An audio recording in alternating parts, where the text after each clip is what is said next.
नमस्कार, VK news देख रहे हैं आप। मैं हूं आपके साथ आश्रुति वोरा।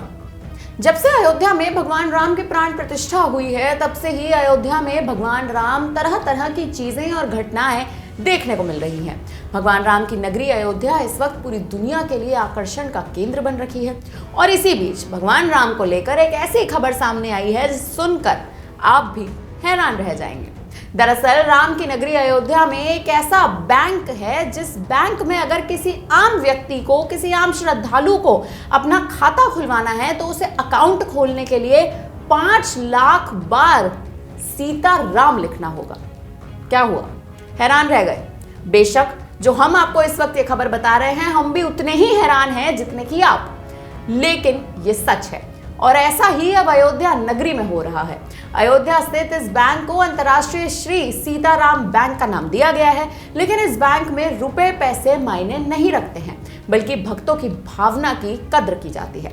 बैंक भक्तों को निशुल्क पुस्तिकाएं और लाल पेन प्रदान करता है और प्रत्येक खाते का हिसाब रखता है।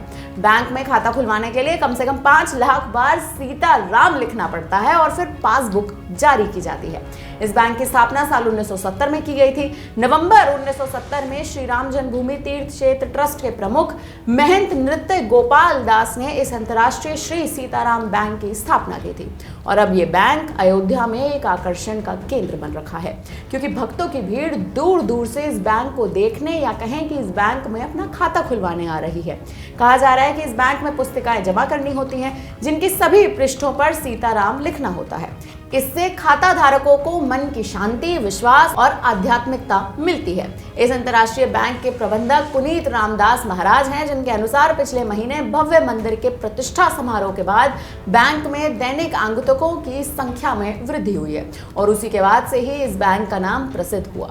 इस बैंक में खोले जाने वाली सभी शाखाओं पर भी उन्होंने अपना बयान दिया और कहा, पूरे भारत और यहाँ तक कि विदेशों में भी बैंक के 136 शाखाएं हैं। अकाउंट होल्डर डाक विभाग द्वारा भी पुस्तिकाएं भेजते हैं और बैंक में उनके यहाँ वही खाता जाता है। मैं उनसे कहता हूँ कि जिस तरह हम आंतरिक शांति, आस्था और सदाचार के लिए देवी देवताओं के मंदिरों में जाते हैं, उसी तरह सीताराम लिखकर उसे बैंक में जमा करना भी प्रार्थना का एक रूप है। क्या हम ये नहीं कहते कि ईश्वर के पास हर किसी के अच्छे और बुरे कर्मों का अपना हिसाब है, या कुछ ऐसा ही है? फिलहाल अब इस बैंक पर और इस सीताराम बैंक पर अब आप क्या कहेंगे? हमें कमेंट करके अपनी राय जरूर दीजिएगा। धन्यवाद। वीके न्यूज, राष्ट्र के नाम।